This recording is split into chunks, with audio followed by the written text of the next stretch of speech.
సరే మాట్లాడి చూద్దాం. నీ వ్యాపారం ఏంటి? టైల్స్ బిజినెస్ గొప్ప లాభసాటి వ్యాపారం లేండి. అంటే కష్టం ఒకటిది సుఖం ఒకటిది అనమాట. అన్న అంత మాట అనకు.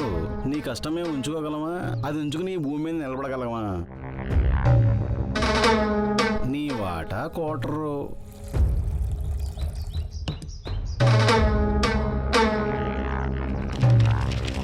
నీకు తెలియనిది ఏముంది? లాభానికి తగ్గ పెట్టుబడి కూడా పెట్టాలి. అది మేమే కదా చూసుకోవాలి.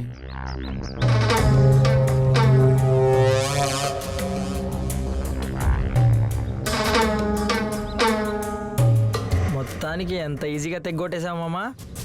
గొడ్డలతో గడ్డం గీసుకున్నట్టే చాలా తొందరగా సాఫీగా అయిపోద్ది. తేడా వచ్చిందనుకో, ఆ భూమే కాదు కదా, ఆ భూమి మీద మనం లేకుండా కూడా చేసేస్తాడు.